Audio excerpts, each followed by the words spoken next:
Before I get into the topic of today's video, I need to tell you guys something, and you need the context before the video starts. There's a chance if you've been on the internet in the past few days or to a month, you've probably heard about Hurricane Helene and the various hurricanes hitting Florida, and it's a very sad situation and a lot of people have been losing their lives over it. There's a very serious situation regarding a plastic company. This video might not be like my usual fun-loving videos where I'm making fun of everything because I want to start it off really serious and give you the cliff notes of the entire situation. So what I'm going to do is play a news broadcast and play something from another YouTube channel. I found out about the situation from a YouTuber named August the Duck, and I didn't believe his title when I clicked on the video saying it was the worst apology video ever made, but trust me, after you have the full context, you'll understand why. Please subscribe, and let's tune into the broadcast. Plastic plant went missing trying to escape flooding waters from Hurricane Helene.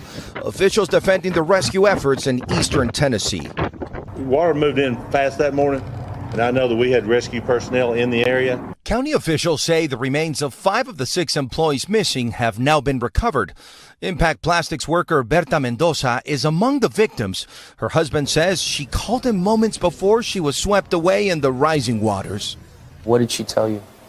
Dijo, esto se está poniendo muy feo. This is getting really ugly. No sé qué va a pasar, I don't know what's going to happen, pero dile a mis hijos que los quiero mucho. but tell my children that I love them very much.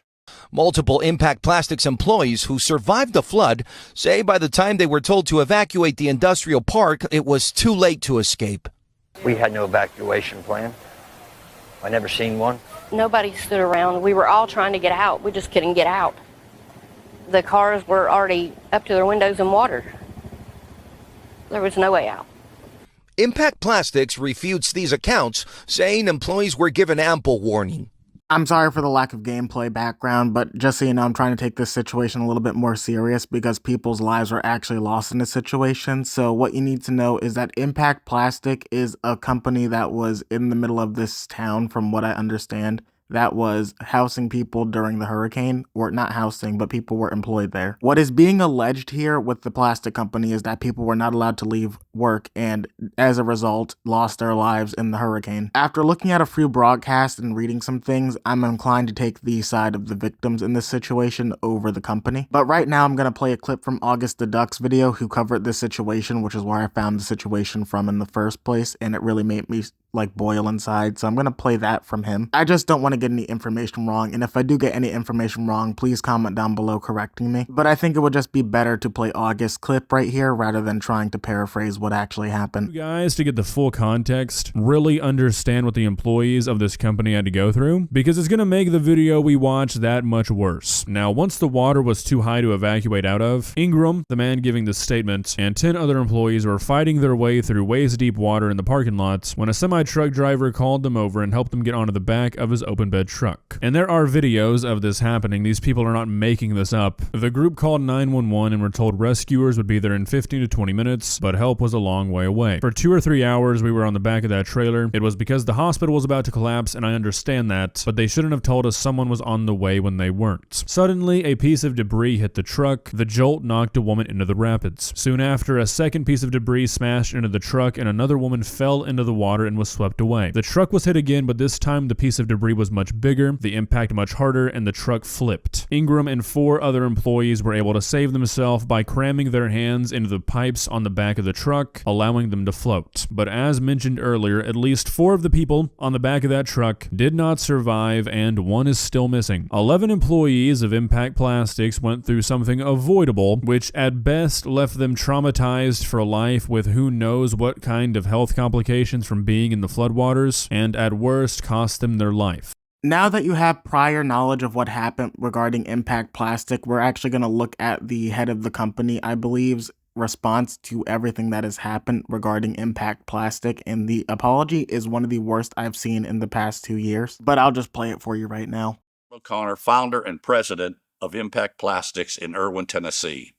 Due to death threats against me and my family, and to reduce the stress on local law enforcement that now needs to be focused on recovery operations, I'm with you by this video.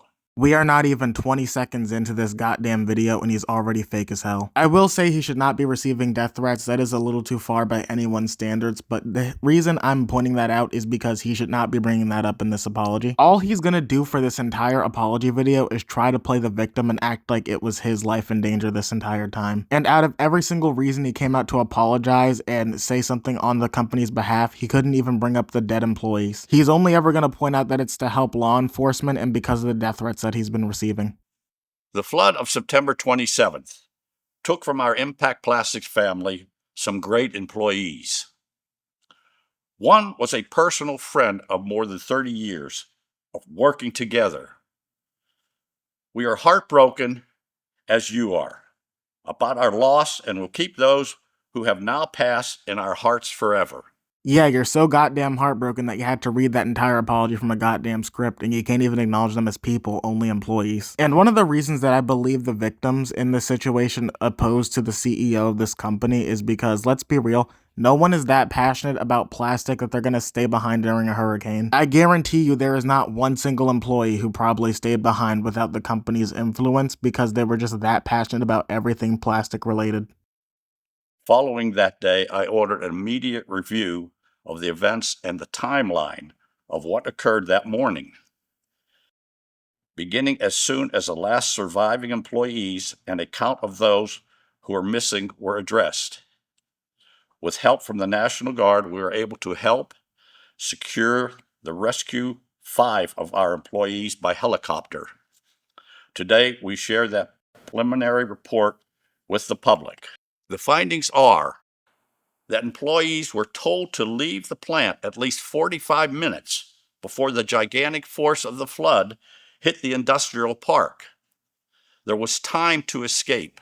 There was time to escape, but allegedly you didn't let them use that time to escape. Not to mention that you're the person who's investigating this entire situation, which means how much can we actually trust anything that you're saying? And he's going to say something later on that kind of contradicts what he's saying right here, at least in my mind. Employees were not told at any time that they would be fired if they left the plant. After checking to make sure everyone was out of our plant and to rescue important files, I was one of the last people to leave the plant and luckily escape. If you were one of the last people to leave the plant, what were you doing differently that you survived but your employees did not? I generally cannot believe that story. To our knowledge, no one perished while on company property. Of course not, because they were all swept away during the flood, dumbass.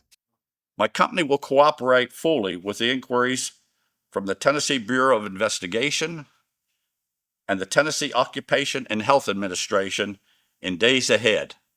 For now, our focus is on our employees. Thank you for your hard work as we all try to recover from this tragedy. I fell in love with Irwin and the people back in 1987 as a home for Impact Plastics. My plan is to build back our business in this town that I love as quickly as we can and offer good jobs again to the people who live there.